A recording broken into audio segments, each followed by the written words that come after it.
صحیح طریقہ کیا مطلب ہے؟ یہ آپ نے بڑا خاص پوائنٹ جی اٹھایا ہے. جس کو دعا مانگنے کا صحیح طریقہ آ گیا نا جی اسی کی دعا قبول ہوگی. سبحان اللہ. یہ بھی ایک انداز ہے. کیونکہ پہلے آپ نے ابھی ارشاد فرمایا کہ رب کی بارگاہ میں کوئی خاص وہ نہیں ہے ڈھنگ، مطلب جی. وہ دینے والا ہے. بالکل پر ایسے ایک یہ سوال ہے کہ دعا مانگنے کا صحیح طریقہ، صحیح تو کچھ طریقہ. آداب بھی یقیناً اس کے ہوں گے. بالکل آداب ہیں اس کے جو علماء نے آداب لکھے ہیں نا جی، میں ان سب کا خلاصہ آپ کی خدمت میں عرض سبحان کرتا ہوں. اللہ، لیکن اس سے سبحان پہلے ایک بات بڑی سمجھنے والی ہے. جی. یہ آداب کیوں ضروری ہیں؟ یہ ہمارا مکان ہے نا، اس کو ہم نے تالا لگایا ہے. اس کے اندر جو چابی داخل ہوتی ہے نا وہ ہے 5 دندانے والی. اگر ہم 6 دندانے والی داخل کر دیں تو یہ کھل جائے گا. نہیں کھلے گا. کیوں نہیں کھلے گا؟ چابی تو ہے، ایک دندانہ زیادہ کھلنا چاہیے، لیکن اس کی ایک ریکوائرمنٹ ہے، ایک چاہت ہے، واہ تقاضا ہے. جب تک وہ نہ پورا کیا جائے تو یہ نہیں کھلے گا. سبحان اللہ. اچھا، ہم نے سمجھا کہ شاید 6 دندانوں سے اس کو تکلیف ہوئی ہے تو چلو 4 دندانے والی داخل کرتے ہیں، تو تب بھی نہیں کھلے گا. کیونکہ اس کا تقاضا وہ نہیں پورا ہوا، ریکوائرمنٹ. تو دعا کرنے کا سب سے پہلا اور بڑا اصول یہ ہے کہ جب دعا کرنی ہے نہ حد سے بڑھنا ہے اور نہ کم ہونا ہے. رائٹ لیفٹ نہیں ہونا، جو حدود متعین ہیں ان کے اندر رہنا. اب اس کا کیا مطلب ہے یہ بھی بات سوچنے والی ہے. اشارہ دے دیتا ہوں.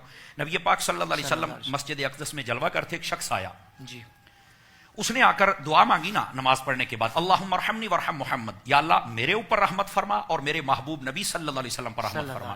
حضور نے فرمایا یہ کنجوسوں والی دعا نہ کر. اس نے کہا جی میں نے دعا مانگی، اللہ کی رحمت طلب کی آپ کے لیے میرے لیے. فرمایا اللہ کی رحمت غیر محدود ہے، تو محدود کر رہا ہے صرف اپنے اور میرے تک، باقی میری امت کہاں جائے.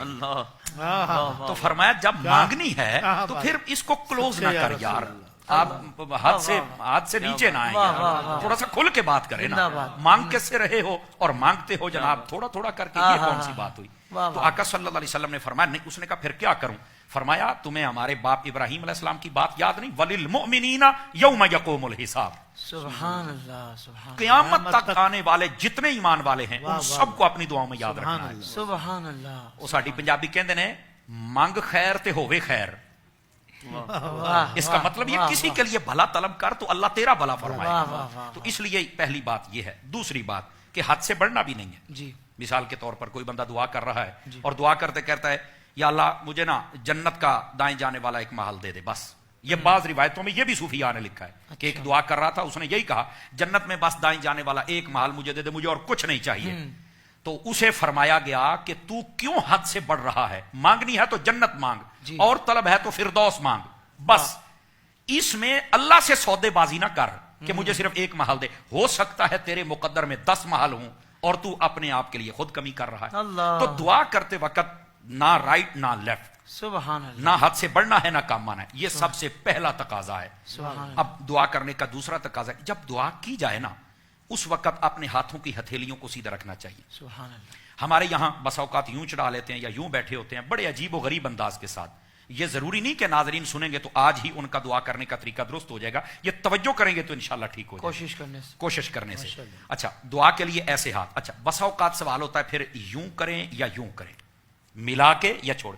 ہاتھ ایسے ملا کر بھی سنت ہے، ہاتھ کھول کر بھی سنت ہے، اور ہاتھوں کو ایسے اٹھانا کہ یہ بغل کی سفیدی نظر آ جائے، ایسے اٹھانا یہ بھی میرے محبوب نبی صلی اللہ علیہ وسلم کی سنت ہے. تو یہ ہاتھ چونکہ یہ جو دعا کی جاتی ہے نا اس وقت ہتھیلیوں کا قبلہ آسمان ہوتا ہے. واہ واہ واہ. یہ ایک روایت کا مفہوم آپ کو سنا رہا ہوں.